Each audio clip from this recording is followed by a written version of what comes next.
नमस्कार, आप देख रहे हैं इंडिया टीवी। आपके साथ मैं हूं मीनाक्षी जोशी। लोकसभा चुनाव के बाद सभी बड़े दल अपने अपने प्रदर्शन की समीक्षा करने में जुटे हैं और इसी सिलसिले में अब से थोड़ी ही देर के बाद दिल्ली में जेडीयू की राष्ट्रीय कार्यकारिणी की बैठक होने जा रही है। बैठक में संगठन से जुड़े हुए कई अहम फैसले लिए जा सकते हैं। संजय झा को जेडीयू का कार्यकारी अध्यक्ष बनाए जाने की चर्चा भी चल रही है। इन चर्चाओं में कितना दम है, ये बैठक के बाद ही स्पष्ट होगा। इस बैठक के लिए बिहार के मुख्यमंत्री नीतीश कुमार कल ही दिल्ली पहुंच गए थे। कल से ही उनके साथ जेडीयू नेताओं की चर्चा जारी है और इस बार बीजेपी को केंद्र में अपने दम पर चूंकि बहुमत नहीं मिला है, ऐसे में जेडीयू की ताकत एनडीए की ताकत बढ़ाता है, सरकार की ताकत बढ़ाता है। ऐसे में मोदी सरकार में जेडीयू का रोल कितना इंपॉर्टेंट है, इस पर आपने समय समय पर चर्चाएं सुनी हैं। ये देखना दिलचस्प होगा कि क्या इस बैठक में बिहार को विशेष पैकेज देने की मांग उठती है। बैठक के लिए नीतीश कुमार कॉन्स्टिट्यूशन क्लब पहुंच चुके हैं। अब से थोड़ी देर में बैठक की शुरुआत भी हो जाएगी। आपको बता दें, ऐसे कई सारे मुख्य मुद्दे हैं जो आज की राष्ट्रीय कार्यकारिणी की बैठक में एजेंडे के रूप पर आगे रखे जाएंगे। लेकिन जिन बातों की चर्चा की जा रही है वो बातें आपको बता दें। संजय झा कार्यकारी अध्यक्ष बनाए जा सकते हैं। 6 महीने के अंदर ही ये पहली बैठक, और इसके पहले पिछले साल दिसंबर में जेडीयू के राष्ट्रीय कार्यकारिणी की बैठक हुई थी जिसमें लल्लन सिंह से पार्टी की कमान ले ली गई थी और इसके बाद से ही नीतीश कुमार दूसरी बार जेडीयू के अध्यक्ष बने थे। जेडीयू ने आरजेडी के साथ अपना नाता तोड़ लिया था और बीजेपी के साथ मिलकर फिर से बिहार में सरकार बनाई थी। इस बार भी आजकल ये लगाई जा रही है कि जेडीयू में संगठन में बड़ा बदलाव होने वाला है और संजय झा पार्टी के कार्यकारी अध्यक्ष बन सकते हैं। जेडीयू के संगठन में बदलाव हो सकता है। नीतीश कुमार फिलहाल पार्टी के अध्यक्ष पद की जिम्मेदारी निभा रहे हैं, लेकिन उनकी जगह अब यह जिम्मेदारी संजय झा को दी जा सकती है। पहले उनके मंत्री बनाए जाने की बातें चल रही थी, लेकिन लल्लन सिंह के मंत्री बनाए जाने के बाद संजय झा की दावेदारी बतौर अध्यक्ष और मजबूत हो जाती है। अब आपको जेडीयू की राष्ट्रीय कार्यकारिणी की बैठक का एजेंडा भी बता दें। इस बैठक में लोकसभा के नतीजों की समीक्षा की जाएगी। विधानसभा चुनाव आने वाले हैं, ऐसे में रणनीति पार्टी की क्या होगी, किस तरीके से धार दिया जाएगा, इसको लेकर संगठन में चर्चा होगी। और तीसरा और बहुत महत्वपूर्ण, पार्टी संगठन में बदलाव की पूरी संभावना दिखाई दे रही है। जेडीयू के सभी सांसद, मंत्री के अलावा बड़े नेता बैठक में मौजूद रहेंगे। नीतीश कुमार इस राष्ट्रीय कार्यकारिणी की बैठक के लिए कल ही दिल्ली पहुंच गए थे और अब से थोड़ी देर में तस्वीरें भी आनी शुरू हो जाएगी। हमारे सहयोगी शोएब रजा इस वक्त वहीं मौजूद हैं, एक बार जल्दी से उनसे जानकारी हासिल कर लें। शोएब, कितनी देर में राष्ट्रीय कार्यकारिणी की मीटिंग शुरू होगी? बैठक में जो 3 एजेंडे अभी हमने बताए, इसमें से सबसे इंपॉर्टेंट क्या संजय झा को पार्टी की कमान दी जा सकती है?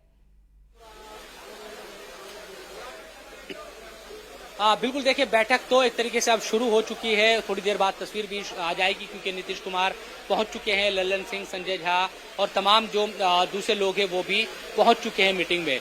जहां तक संजय झा को कार्यकारी अध्यक्ष बनाए जाने का सवाल है तो इसको लेकर हमने तमाम नेताओं से सवाल किए। हालांकि जो केसी त्यागी है उनकी तरफ से कहा गया कि जो मुख्य एजेंडे हैं, जो लिखित में एजेंडे हैं उसमें तो शामिल नहीं है, लेकिन उन्होंने इस बात को कहा कि नीतीश कुमार अगर चाहेंगे तो उनके पास वो शक्ति है, वो ताकत है कि वो अध्यक्ष बना देंगे और सब लोग उनकी हामी भरेंगे, उनकी हाँ में हाँ मिलाएंगे क्योंकि उनके पास वो ताकत है, शक्ति है।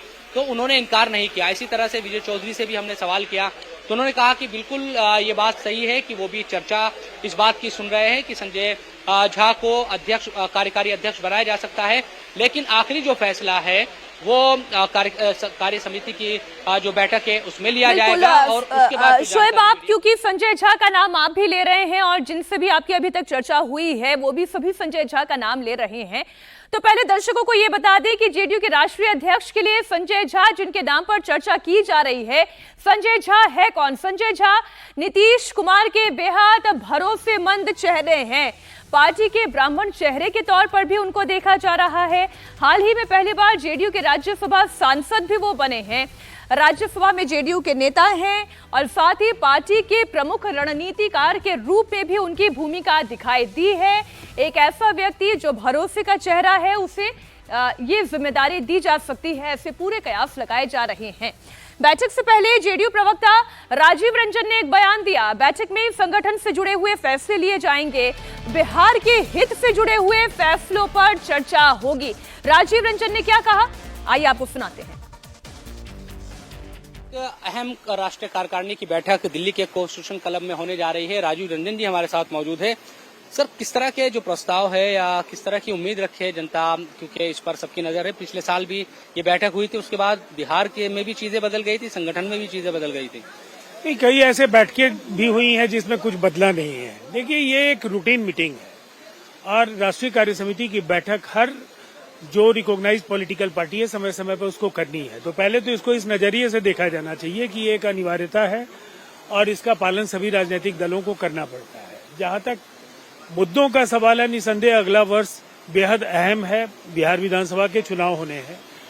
जो नीतीश कुमार जी की अगुवाई में 20 वर्षों की शानदार बेशुमार उपलब्धियां हैं और हमें और क्या क्या फैसले लेने हैं, इन तमाम सवालों पर पार्टी की राय बराबर नेतृत्व खंगालता है, इसलिए इस पर चर्चा होगी।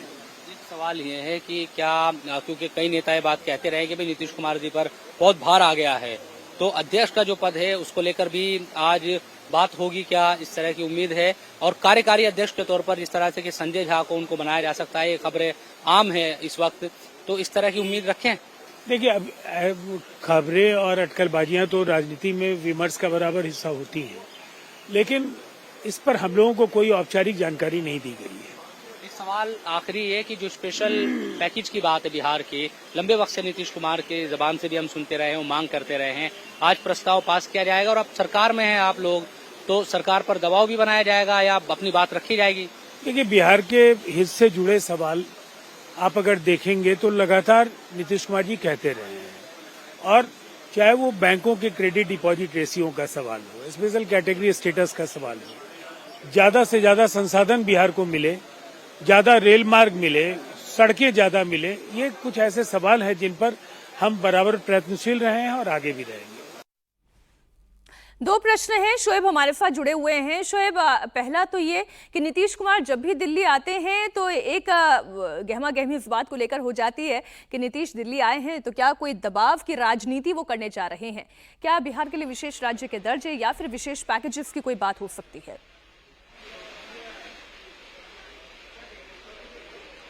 बिल्कुल मीनाक्षी, देखिए मुझे याद है दिसंबर में जब इसी कॉन्स्टिट्यूशन क्लब में बैठक हुई थी, तब नीतीश कुमार आरजेडी के साथ थे और उस वक्त वो मना करते रहे कि नहीं, लल्लन सिंह को नहीं बदला जाएगा, तमाम बातें होती रही थी। लेकिन जैसे ही मीटिंग खत्म हुई, ये बात तय हो गई कि लल्लन सिंह अब अध्यक्ष नहीं रहेंगे। नीतीश कुमार ने जो जिम्मेदारी है वो उठा ली है खुद ही पार्टी की, और उसके बाद जैसे ही बिहार पहुंचे तो उसके बाद ये खबरें आम हो गई कि आरजेडी से भी संबंध टूट गया। तो तमाम बातें होती रहती है, लेकिन नीतीश कुमार जब दिल्ली आते हैं और इस तरह की महत्वपूर्ण बैठक होती है, यकीनन ये तमाम जो चीजें हैं, महत्वपूर्ण जो चीजें हैं या फैसले हैं वो लिए जाते हैं। तो स्पेशल पैकेज की जहां तक बात है, आप लगातार चाहे चुनावी रैलियां हो या वैसे भी जब भी हम बाइट सुनते हैं नीतीश कुमार की, तो वो इस बात को बार बार दोहराते रहे हैं कि स्पेशल पैकेज दिया जाए बिहार को, यहाँ जरूरत है, बहुत सारे काम करने की जरूरत है।